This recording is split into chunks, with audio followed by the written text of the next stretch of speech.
Hello, मैं कुमार आनंद आप लोगों का हमारी इस प्यारी सी सेशन में स्वागत करता हूं।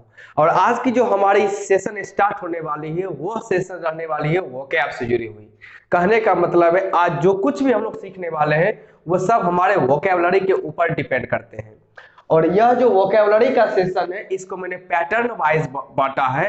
और उस पैटर्न वाइज में पहला हमारा जो पैटर्न होगा या आप यूं कहें कि हमारा पहला जो सेशन रहने वाला है वह सेशन जुड़ा रहेगा ट्रैवल एंड टूरिज्म से लेकर। यानी कि अभी जो हमारा ये ट्रैवल और टूरिज्म का सेशन चलेगा इसमें पूरे वोकैब और कुछ बेहतरीन फ्रेजेस कहें या इडियम्स कहें वो हम ट्रैवल और टूरिज्म से जुड़े हुए देखेंगे कि ट्रैवल और टूरिज्म से जुड़े हुए ऐसे कौन कौन से इडियम्स और फ्रेज हैं जिसको हमें सीखना चाहिए ताकि हम अपने स्पोकन को भी बेहतर कर सकें और अपने डिस्क्रिप्टिव पेपर को भी बेहतर कर सकें और एडवांस कर सकें। बात समझ रहे हैं? आज का जो वोकैब का सेशन है जो कि ट्रैवल और टूरिज्म पे रहने वाला है यह आपको मदद करेगा स्पोकन में, ग्रामर में और ग्रामर के साथ खास करके राइटिंग सेक्शन यानी डिस्क्रिप्टिव पेपर में कि आप किस तरह से अपने डिस्क्रिप्टिव पेपर को सुंदर बना सकते हैं।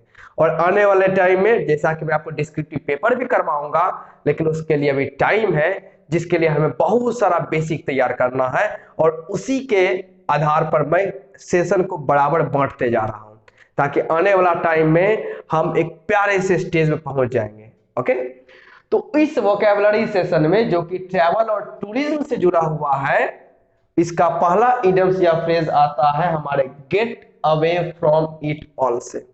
पहला क्या है वोकैबुलरी से जुड़ा हुआ? Gate away from it all. ये सारे एक फ्रेज के रूप में काम करते हैं। मैं फिर से पढ़ रहा हूं, gate away from it all. अब इसका मीनिंग क्या होता है, यूज कैसे होता है, सेंटेंस कैसे बनाएंगे, तो चलिए उसको देखते हैं। तो सबसे पहले इसके मीनिंग को समझते हैं कि gate away from it all का क्या मतलब होता है। इसका मतलब होता है, ध्यान रखिएगा, गो समवेयर। गो समवेयर, कहीं जाना। अब कहां जाना और किस लिए जाना? Go somewhere relaxing for a break. Go somewhere relaxing for a break, कहने का मतलब कहीं आप चले जाते हैं रिलैक्स करने के लिए फॉर अ ब्रेक। कहने का मतलब है यदि आप अपने काम से थक गए हैं, आप अपने स्टडी से थक गए हैं या आप अपने लाइफ से थोड़े से लाइफ में थोड़ा सा बोरिंग महसूस कर रहे हैं तो हम लोग कहीं चले जाते हैं रिलैक्स करने के लिए, कुछ पल का हम लोग ब्रेक ले लेते हैं। तो उसके लिए हम लोग किसका यूज करते हैं? Gate away from it all का, जो कि हमारा ट्रैवल एंड टूरिज्म से ही जुड़ा हुआ है। अब इसका यूज कैसे सेंटेंस मैन्युफैक्चर कर सकते हैं फिर समझ लीजिएगा। Get away from it all का मतलब हुआ go somewhere relaxing for a break, कहीं चले जाना रिलैक्स करने के लिए। अब अक्सर आप सेंटेंस ऐसा बोल सकते हैं और बोलते भी हैं, where are you going, where are you going. इस प्रकार का सेंटेंस आपने ज्यादातर अपने पेपर में लिखा होगा या आपने स्पोकन में यूज करते हैं या आप कहीं ना कहीं से देख ही सकते हैं। अब इसी को थोड़ा सा बेहतरीन कैसे बनाया जा सकता है, आपके सेंटेंस को कैसे एडवांस यूज किया जा सकता है और सुंदर बना सकते हैं। जब आप कहते हैं वेयर आर यू गोइंग, आप कहां जा रहे हैं, और जिस इंसान से आप पूछ रहे हैं आपको लग रहा है कि वह कुछ रिलैक्स करने के लिए कहीं जा रहा है, रिलैक्स करने के लिए वो कहीं जा रहे हैं, तो आप सेंटेंस जो यूज कीजिएगा वो कुछ इस तरह से यूज कीजिएगा कि where are you going to. अब यहां से इसका यूज कीजिए, where are you going to get away, where are you going to get away from it all, from it all. फिर से देखिए, वेयर आर यू गोइंग ये हमारा बेसिक सेंटेंस रहा, इसी में मैंने एक इडियम जोड़ दिया या फिर फ्रेज जोड़ दिया गया है, to get away from it all. Where are you going to get away from it all, यहां तक का जो मीनिंग हुआ वेयर आर यू गोइंग, आप कहां जा रहे हैं, to get away from it all, यानी कि आप जो है रिलैक्स करने के लिए कहां जा रहे हैं, किस जगह पे जा रहे हैं। अभी तक आप सिर्फ इतना जानते थे वेयर आर यू गोइंग, लेकिन अब आपका वही सेंटेंस एडवांस होके इंप्रूव होके कुछ और बन चुका है, और वो कैसे बना हुआ है, to get away from it all. तो मैं सेंटेंस को दोबारा पढ़ रहा हूं, where are you going to get away from it all. क्या सेंटेंस है, where are you going to get away from it all, यानी कि आप रिलैक्स करने के लिए कहां जाने वाले हैं। बात समझ गए। इसी तरह से कुछ और सेंटेंस देख लेते हैं, जैसे we need a vacation, we need a vacation, हम लोगों को किसी वेकेशन की जरूरत है। अब किस लिए, to get away from it all. देखिए यहां तक एक हिस्सा रहा, वी नीड अ वेकेशन, हमें वेकेशन की जरूरत है। To get away from it all, मतलब ये जो टेंशन भरा लाइफ है, मतलब जो टेंशन भरा लाइफ चल रहा है, यानी कि वर्क बहुत सारा मैंने कर लिया है, तो उससे रिलैक्स पाने के लिए यहां भी एक सेंटेंस यूज किया जा सकता है, जिसमें आप कहेंगे we need a vacation to get away from it all. दो सेंटेंस हुए, पहला सेंटेंस है where are you going to get away from it all, दूसरा सेंटेंस है we need a vacation to get away from it all. आप इस दोनों sentence का यूज कर सकते हैं। इसी प्रकार से कभी कभी आप अपने दोस्तों में कह सकते हैं, क्या कह सकते हैं, लेट अस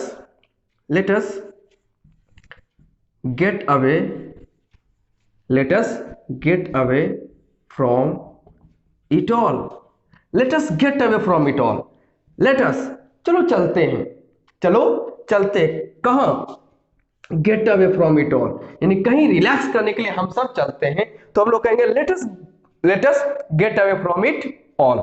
ये तीसरा सेंटेंस हुआ। नंबर डी नंबर कुछ सेंटेंस और देख लेते हैं, क्या हो सकते हैं, you must get away, you must get away from it all because you have done lots of work and taken lots of stress too। अब इस सेंटेंस को पढ़िए, यह सेंटेंस थोड़ा सा आपका एक पैराग्राफ की तरह बन जाता है, क्योंकि हमें डिस्क्रिप्टिव पेपर में भी लिखना पड़ता है, तो हमें उस प्रकार को भी सेंटेंस को देखना और समझना पड़ेगा। आपका सेंटेंस है यू मस्ट, मस्ट यह मॉडल है, you must get away from it all. कहने का मतलब है तुम्हें अवश्य gate away from it all, कहीं रिलैक्स करने के लिए जाना चाहिए। अब क्यों जाना चाहिए, बिकॉज, यहां से रीजन चला, because you have done lots of work and taken lots of stress too, क्योंकि तुमने बहुत सारा काम किया है और बहुत ज्यादा स्ट्रेस भी ले लिया है, इसीलिए you must get away from it all, तुम्हें कहीं रिलैक्स करने के लिए जाना चाहिए। तो इस प्रकार के सेंटेंस, चार सेंटेंस हुए। एक सेंटेंस और देख लेते हैं हम लोग, और वह सेंटेंस हम लोगों का होने वाला है we have decided, we have decided, हम लोगों ने कुछ निश्चय किया है, we have decided to go to hiking in the mountains, in the mountains। फिर से सेंटेंस को पढ़ते हैं, sentence walk we have decided to go to hiking in the mountains, हम लोगों ने निश्चय किया है कि चले जाना, और क्या करने के लिए, हाइकिंग करने के लिए, और कहां जाना, in the mountains. We have decided to go to hiking in the mountains to get away from it all. फिर सेंटेंस पढ़िए, we have decided to go to hiking in the mountains, हम लोगों ने यह निश्चय किया कि हम लोग माउंटेन्स में जाके हाइकिंग करेंगे, to get away from it all, कहीं रिलैक्स होने के लिए, यानी कि हम लोग जो रिलैक्स करने के लिए माउंटेन्स में जाएंगे और वहां पर हाइकिंग करेंगे। तो यह था आपका पहला ट्रैवल और टूरिज्म से जुड़ा हुआ इडियम्स या आपका फ्रेज, वह क्या है, get away from it all, जिसका मतलब होता है go somewhere relaxing for a break. और इसी से जुड़ा हुआ हमने अभी 5 सेंटेंसेस यूज किए हैं, जिसमें से पहला सेंटेंस है where are you going to get away from it all. B number है we need a vacation to get away from it all. C let us get away from it all. Number D you must get away from it all because you have done lots of work and taken lots of stress too. Number ई है we have decided to go to hiking in the mountains to get away from it all. तो ये 5 sentences, इसे आराम से समझिए, इसको अपने notebook में नोट कर लीजिए। और अब आप कुछ ऐसे सेंटेंस कमेंट बॉक्स में जरूर रखें जिसमें आप यूज करेंगे gate away from it all का। मिलते हैं अगले इडियम्स और फ्रेज को लेकर, तब तक के लिए take care and love you so much.